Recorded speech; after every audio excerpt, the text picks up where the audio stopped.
Oh, hello there. Don't mind me, I was just listening to one of my podcasts on feminism. Girls are disgusting. But I find myself at a bit of a crossroad, merely because I no longer find this exciting. What should I do to find that same kind of adrenaline once more?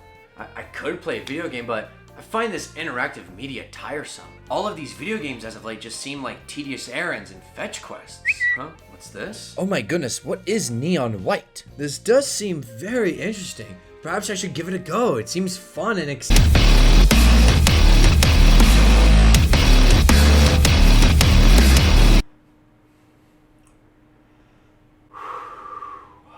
So I've been trying to come up with a video idea for a long time, and this is it. So I am constantly talking about Neon White with all my coworkers. I am never shutting up about it.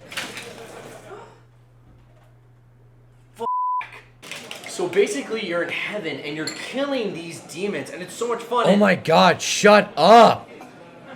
Bro, why so mean? One of my coworkers actually bought it and he called it a better Ghost Runner. I'm stronger. I'm smarter. I'm better. I am better. I'll be honest, I only bought this game because I heard it was cool. Let's stimulate the out of this economy. And that is the understatement of the year. I first played it for like 30 minutes, then I put it down. But I wanted to keep playing right after. So then I played some more. And some more. And some more. And the next day. And the next day. And the next day. And the next day. And the next day. And at the point of recording this, I still haven't beaten it yet. This looked really dope on a direct, which I don't even remember watching until I saw a Switch Force video about this game. I mean, I get that it's EA, but how did Knockout City get more relevance than Neon White? And then Neon White finally released to radio silence, because nobody talks about this game. This is a real teeth grinder. Each mission is so tense. You either want to get gold or ace on each level, but once you do, it's the most relaxing relief.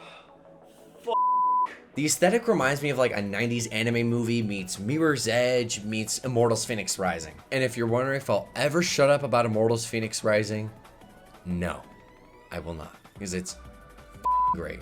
I love that game so much. It's one of my favorite games of all time. I'll talk about it whenever I want to. It's got this ethereal aesthetic with very selective coloring. It looks so pristine and holier than thou. It's like when mom cleans the kitchen for 5 hours and you do not want to make a mess.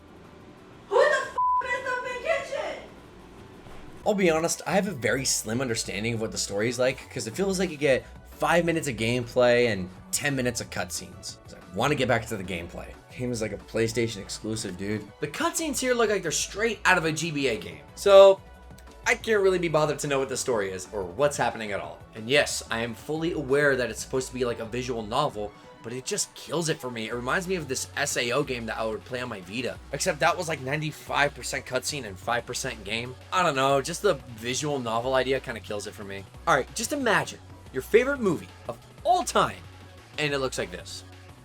Red, I'm gonna become the Shawshank Redemption. I mean, I get it's this artistic choice, but it's just so boring. There's some pretty good voice acting here too. Steve Bloom plays Neon White, so you know it's gonna be great. In my script here, I wrote that the characters are really well written and they have their own traits that make them unique, but I skipped it all because I forgot what they were like. As Neon White, you lose all your memories, but everyone remembers you. Ooh, mysterious. But do I know if Neon White finds out about his past? Nope. Like I said, I didn't really care for how the story was going, so I just kind of skipped it. But moving on to the story. Again, basic premise, you're a neon. What's a neon? Someone who should go to hell, but because of their skills, they protect heaven from demons. The more demons you keep away from the pearly gates, the longer you get to stay. You are hired on as Heaven's Border Patrol. The concept reminds me of a flip side of Doom, but rather than going to hell to kill demons, you're killing them in heaven. It's really easy getting into the flow of the game. It took me a bit to get used to the controls, but once I did, it was pure bliss. The controls here are perfect and they make so much sense. 300 plus IQ points, but they're also so simple.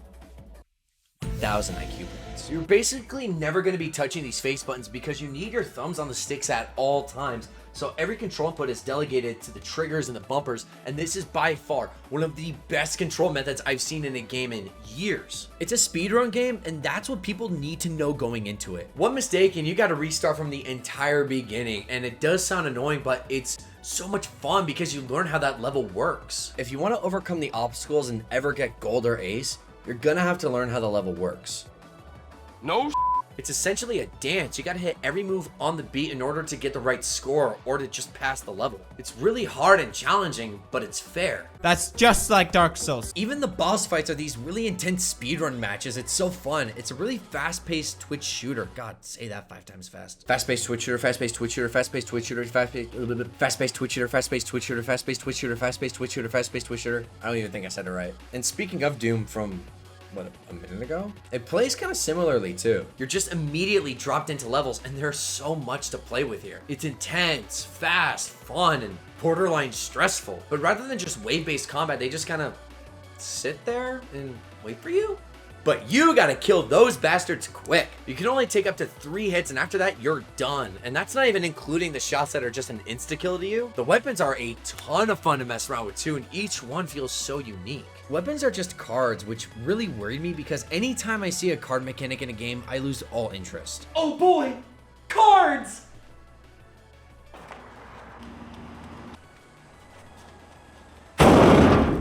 But it's just here to use as the basis for your weapon. Probably used so that way you can see as much of the level as possible. Even though the HUD is just busy as all hell.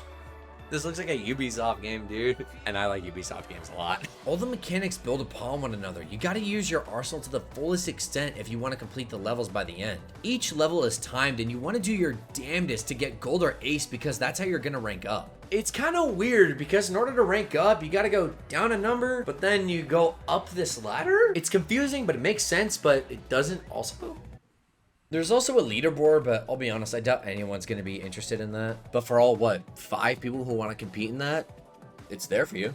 But having it here regardless adds a ton of replay value to the game. You want to compete for a higher score and get a better ranking, and it's extremely addictive. And I'm talking about the game rankings, not the leaderboard. Even though the game is incredibly story-driven, intense, immersive, it's really easy to just pick up and play. And now a shot for every time I've ever said that.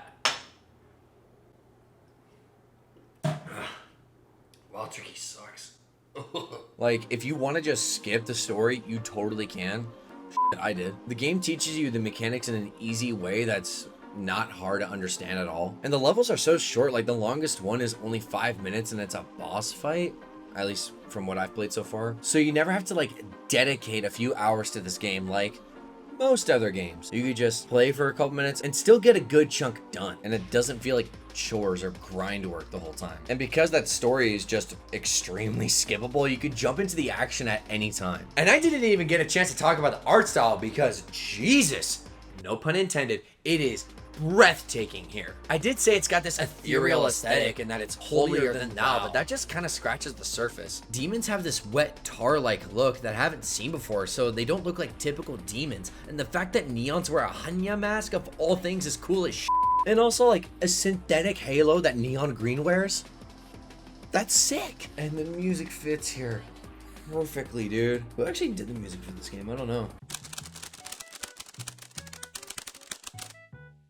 Oh, cool. It's relaxing when it needs to be, but it could also be really intense and pulse pounding. And the worst part about it, I can't remember any of the songs. I also don't remember much OSTs from games I play or movies I watch, so I don't really count that. I've got like the worst memory ever, dude. But it's still like, it's really vibey. It's like 5:30 in the morning right now, dude. The sun's barely coming up. I don't know if I said this or not, but I got on my Switch because I wanted this portably. I had extra cash burning in my eShop wallet, so I'm like, it. It's also on PC, but to be honest, the Switch version is great. I know it's an indie game, so like, of course it's gonna be well optimized, but this is a very well optimized game. I ran into no glitches, no performance dips, or nothing that could really hinder my experience. My controller's disconnected every once in a while, but that's more fault on my controllers and not the game. On howlongtobeat.com, I guess it's like 11 hours to beat, and for 25 bucks, that's not bad. I mean, I pay $5 more and you get half of that with worse gameplay in Stray. I really hope that they come out with like some DLC sometime soon or even a sequel. I'd pay money for that, honestly, easily. Maybe even like a spin-off anime or manga. I feel like that would fit that neon world really well. I just need more neon. So